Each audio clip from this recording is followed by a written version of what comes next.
My name is Allie, And I'm Sam. and we are a two-mom family who started our family through Reciprocal IVF.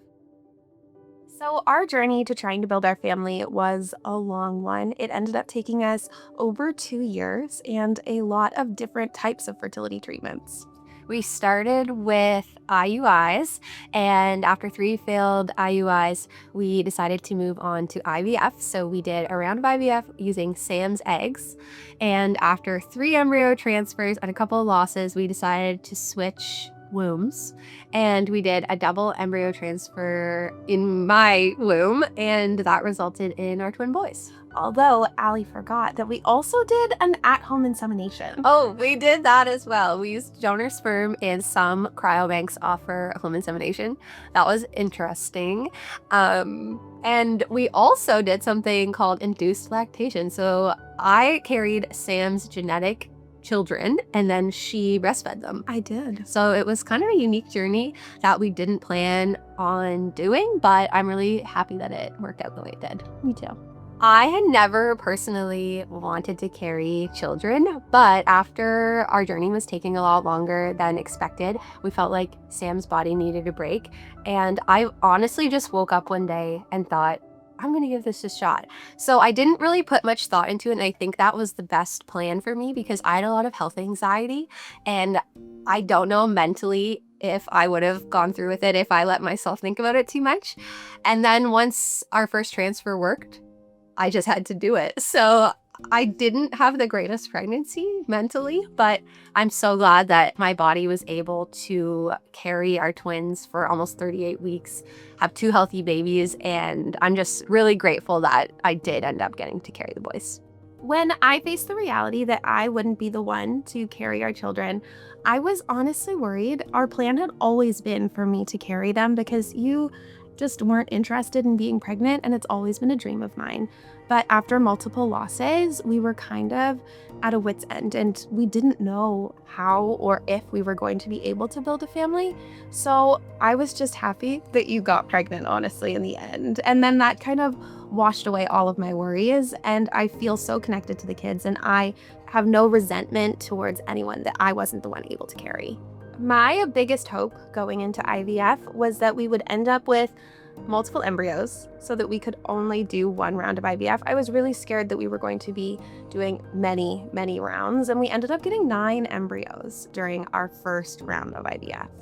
I think my biggest hope was very similar to yours, but I also did have a lot of fears. And I think the biggest fear was going through IVF and either getting no embryos or, not having the journey end in a baby, because that is a reality. Yes. And we were lucky that we ended up with 2 babies. But yeah, I had a lot of fears, and I think we were kind of naive going into it, thinking it would be really fast and easy, and it didn't end up being like that.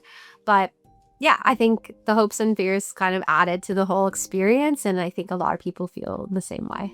I think the biggest thing we would do differently going into fertility treatments again is sort of taking any and all timelines we have in our head that we have made up and throwing them out the window, because for me that was the biggest disappointment our first time around, was thinking, oh, we'll definitely be pregnant by Easter, we'll definitely be pregnant by Christmas, and then it wouldn't happen.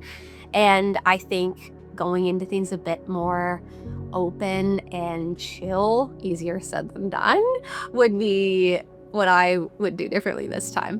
And one thing that I would do differently is advocate for ourselves with our medical team. It's really easy to feel like because they're the professionals that you can't question them, but you can. And it's really important to advocate for yourself. And I learned that our first time around, and I want to make sure that we do that next time as well. As a 2-mom family, our family does look a little bit different than a lot of other families you see out there. In terms of a medical perspective throughout our IVF journey and birth, we actually had a pretty good experience. Apart from one time at our clinic, I was referred to and charged a rate of a surrogate. And I actually am the mother of the children. So that was something I was not afraid to address. And I did reach out to the clinic and, let them know that that was problematic language. And they were really good at responding and changing that. So that was one thing that we did encounter. But I'm never afraid to stand up for our family and our family structure, because families can look so many different ways. But otherwise, we've actually been pretty lucky in terms of everyone accepting our family, and honestly just thinking it was really cool that we had the journey that we did. Yeah. One thing that I really struggled with was once the twins were born, going to mother and baby groups or parent and baby groups. They were mostly mothers, almost exclusively mothers there, and they were almost exclusively birthing mothers. And I had a lot of trouble relating because people would ask me about my birth experience. They would ask me about my pregnancy experience. And then I often felt isolated because everyone else would be talking about these things and I couldn't relate. And it made me feel very excluded and honestly like less of their mother.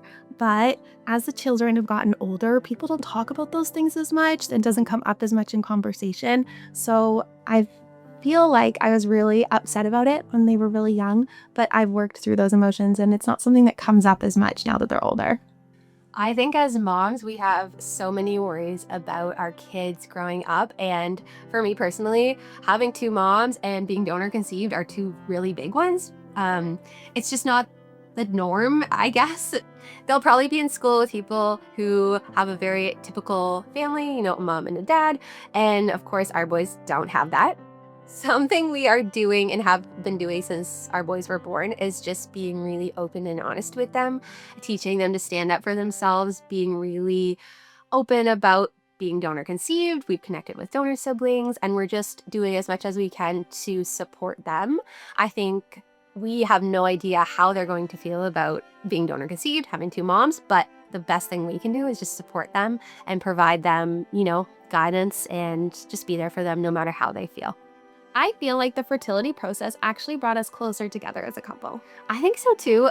Even just the process of doing IVF, I did a lot of your needles, and that was just something we did together every day. And it was something we were both doing to work toward this common goal.